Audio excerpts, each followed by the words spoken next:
ओम शांति। ऐसे थे ब्रह्मा बाबा। कर्म और योग का निरंतर संतुलन। ब्रह्मा बाप साकार कर्मयोगी का सिंबल हैं। कोई कितना भी बिजी हो, लेकिन ब्रह्मा बाप से ज़्यादा बिजी और कोई हो नहीं सकता।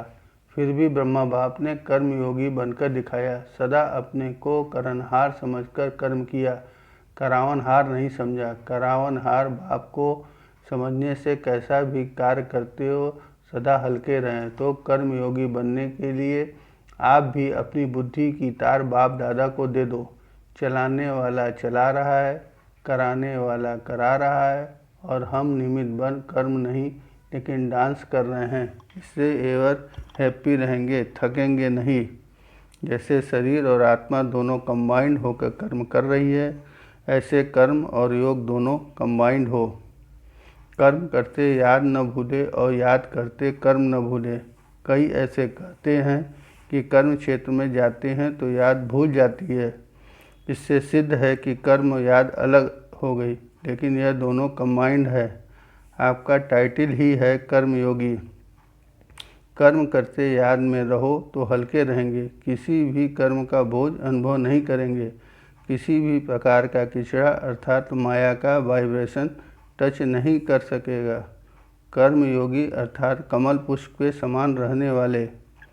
कर्मयोगी अर्थात सदा बाप के साथ रहते हुए हर कार्य करने वाले, चाहे लौकिक कर्म कर रहे हो या अलौकिक। कोई भी कर्म करते ऑलमाइटी अथॉरिटी बाप को अपना साथी अर्थात फ्रेंड बना रखो। कर्म योग के पाठ में सदा साक्षीपन का अनुभव करो अर्थात कंबाइंड होकर रहो।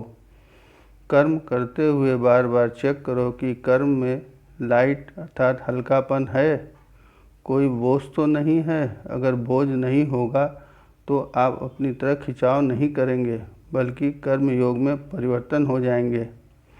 अपने निराकारी स्थिति में स्थित हो। इस साकार शरीर का आधार ले कर्म क्षेत्र पर कर्मयोगी बनकर कर्म करना, यही है बाप समान स्टेज। कर्मेंद्रियों का आधार लेने का अर्थ है निरंतर कर्म करना। तो जैसे कर्म के बिना रह नहीं सकते, वैसे ही याद अर्थात योग के बिना भी नहीं रह सकते। इसलिए कर्म के साथ योगी नाम भी है। जैसे कर्मेंद्रियों का नेचुरल अभ्यास कर्म है, हाथ को चलाना व पाँव को हिलाने में मेहनत नहीं करनी पड़ती, ऐसे ही ब्राह्मण जीवन में बुद्धि का निजी कार्य याद है। तो कर्म और योग का संतुलन रख कर्मयोगी बनो। कर्मयोगी बनने के लिए कर्म करते बुद्धि पर टेंशन का पहरा हो, क्योंकि माया ब्राह्मण बच्चों की बुद्धि पर ही पहला वार करती है। पहले बुद्धि का कनेक्शन तोड़ देती है। इसके लिए बुद्धि को रूहानी ड्रिल वाला शक्तिशाली बनाओ। अभी अभी परम धाम निवासी, अभी अभी सूक्ष्म अव्यक्त फरिश्ता और अभी अभी साकार कर्मेंद्रियों का आधार लेकर कर्मयोगी बन जाओ। यही है संकल्प शक्ति पर कंट्रोल। जितना समय जो संकल्प चाहिए उतना ही समय वह चले। जहाँ बुद्धि लगानी चाहे वहाँ ही लगे। ऐसे अधिकारी ही कर्मयोगी बन सकते हैं।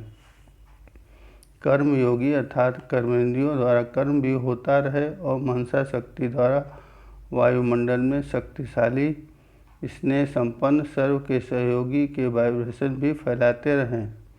कर्म कर रहे हैं, लेकिन एक ही समय पर कर्म और मनसा दोनों सेवा का बैलेंस हो। जैसे शुरू में यह अभ्यास किया कि कर्म भले साधारण हो, लेकिन स्थिति ऐसी महान हो जो साधारण काम करते हुए भी साक्षात्कार मूर्त दिखाई दे। तो साकार बाप से अनुभव किया, साधारण रूप गायब हो गया, फरिश्ता रूप व पूज्य रूप दिखते थे। ऐसे आप में भी चलते फिरते यह साक्षात्कार हो, लेकिन इसके लिए कर्मयोगी बनो। हर कार्य करते हुए याद की यात्रा में रहना ही कर्मयोगी बनना है। कर्म में रहते न्यारा और प्यारा रहना, यही स्वयं को आगे बढ़ाना है। तो कर्म योग के बैलेंस से सदा आगे बढ़ते चलो और बढ़ाते चलो। यही जीवन अति प्रिय जीवन है। सेवा भी हो और खुशी भी हो, दोनों साथ साथ ठीक हो। ब्राह्मणों के लिए सेवा नहीं तो चैन की नींद नहीं, सेवा ही चैन की निद्रा है। सेवा सिर्फ वाणी की नहीं, हर सेकंड सेवा, हर संकल्प में सेवा। कोई भी प्रकार की सेवा अर्थात कर्म करो, लेकिन सेवा करते याद की यात्रा कभी भी न भूलें, तब कहेंगे कर्मयोगी। ब्राह्मण जीवन की नेचर है याद की यात्रा में रहना। ब्राह्मण जन्म लेना अर्थात याद का बंधन बांधना। जैसे वह ब्राह्मण जीवन में कोई न कोई निशानी याद रखते हैं, ऐसे इस ब्राह्मण जीवन की निशानी याद है। इसलिए कर्म करते हुए भी याद में रहना नेचुरल हो, ऐसे नहीं कर्म करते याद भूल जाए, दोनों साथ साथ हो। क्योंकि इतना टाइम ही नहीं है जो याद अलग हो कर्म अलग हो। याद और कर्म दोनों साथ साथ हो, इसमें ही अनुभवी बनो और सफलता का अनुभव करो। हर कर्म सेवार्थ करो। कोई भी कार्य शुरू करो तो चेक करो कि मज़े व मौज से कर रहे हूँ। कैसा भी कोई काम हो, लेकिन मज़े से करो। चाहे कोई हार्ड वर्क हो या जॉब करने जाते हो, उसमें भी अगर मेहनत का अनुभव होता है तो भी उसे छोड़ना नहीं, लेकिन हर कर्म में योग के बैलेंस द्वारा उसे सहज अनुभव करना है। ऐसे नहीं सोचना कि यह काम पूरा करें फिर योग करें। कर्म के साथ साथ योग हो, क्योंकि दिन प्रतिदिन समस्याएं और सर्कमस्टांसेस और भी ज़्यादा टाइट होते हैं। ऐसे समय पर कर्म और योग का बैलेंस नहीं होगा तो बुद्धि जजमेंट नहीं कर सकती। इसलिए योग और कर्म के बैलेंस द्वारा अपनी निर्णय शक्ति को बढ़ाओ। कर्म में योग का बैलेंस रखने के लिए हर कर्म में बाप का साथ और साथी रूप में अनुभव करो। साथ है साथी है तो ऐसा साथी है जो कर्म को सहज कर्म कराने वाला है, वह भूल कैसे सकता है। साधारण रीति भी अगर कोई कार्य में कोई सहयोग देता है तो उसके लिए बार बार दिल से शुक्रिया स्वतः निकलता है। और बाप तो कंबाइंड रूप से साथी बन मुश्किल को सहज करने वाला है, तो ऐसे साथी को भूल कैसे सकता। जैसे बाप में दादा और दादा में बाप समाया हुआ है, ऐसे कर्म में योग और योग में कर्म समाया हुआ हो। कर्मयोगी जीवन अर्थात डबल फोर्स से काम करने की जीवन। कर्मयोगी बनने वालों को कर्म में बाप का साथ होने के कारण एक्स्ट्रा मदद मिल जाती है, क्योंकि एक से दो हो गए तो काम बढ़ गया। अगर एक काम करे और एक न करे तो दूसरा साथी बन जाए तो वह काम सहज हो जाएगा। तो हाथ आपके हैं लेकिन मदद बाप की है। इसलिए काम भले कितना भी मुश्किल हो, लेकिन बाप की याद है तो मदद है ही। जिस कार्य में बाप की याद से साथ उमंग उत्साह का अथकपन होता है, वह काम सफल अवश्य होता है। कर्मयोगी जीवन में लवलीन अवस्था का अनुभव करो। लवलीन होना अर्थात स्नेह में समा जाना। बाप और मैं समान व स्नेह में समाये हुए हैं, सिवाय बाप के और कुछ है ही नहीं। तो कर्म करते हुए भी ऐसे समा जाने का अनुभव करना ही लव का प्रैक्टिकल सबूत है।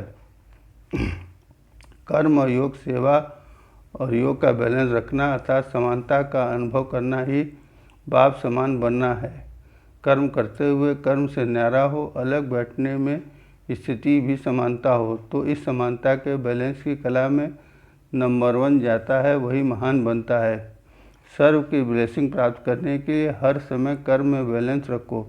जिस समय कर्म और योग का बैलेंस होता है तो ब्लेसिंग मिलती है, तो हर समय कर्म योग के बैलेंस को चेक करो।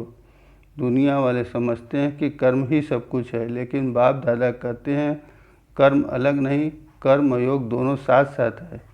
ऐसे कर्मयोगी के लिए कैसा भी कर्म होगा उसे सहज सफलता प्राप्त करेंगे। चाहे स्थूल कर्म करो चाहे अलौकिक करते हो, लेकिन योग का अर्थ है मन बुद्धि की एकाग्रता, और जहाँ एकाग्रता है वहाँ कार्य की सफलता बंधी हुई है। जैसे साकार बाप ने कर्मयोगी का एग्जाम्पल बनकर दिखाया, कितनी भी जिम्मेदारी होते हुए सदा डबल लाइट रहे, अपने को सदा निमित्त समझ कर चले। ऐसे आप भी अपनी सर्व जिम्मेदारी बाप को दे दो, अपने को सदा निमित्त समझ कर चलो। जिम्मेदार बाप है, इससे हर कर्म अति श्रेष्ठ होगा। श्रेष्ठ कर्म की प्रारब्ध भी स्वतः श्रेष्ठ होगी। बाप को कॉपी करो तो बाप समान बन जाएंगे। समान बनने वाले ही समीप रत्न बनते हैं। कर्म तो सभी करते हैं, लेकिन आप कर्मयोगी आत्माओं के कर्म में न्यारापन हो। कर्म किया और करने के बाद ऐसा अनुभव हो जैसे कि कुछ किया ही नहीं, कराने वाले ने करा लिया, ऐसी स्थिति का अनुभव करते रहो। कर्म करते तन का भी हल्कापन हो और मन की भी स्थिति हल्कापन हो। जितना कार्य बढ़ता जाएगा उतना हल्कापन भी बढ़ता जाएगा। कोई भी कर्म अपनी तरफ आकर्षित न करे। अनुभव हो कि कर्म कराने वाला मालिक बनकर करा रहा है और हम निमित्त बनकर कर रहे हैं। जो कुछ करते व सुनते हो उसमें भी अपने हल्केपन की स्थिति का प्रभाव पड़े, कार्य की हलचल का प्रभाव आप पर पड़े, तब कहेंगे कर्मयोगी, कर्मातीत स्टेज के समीप आत्माएं। अच्छा, ओम शांति।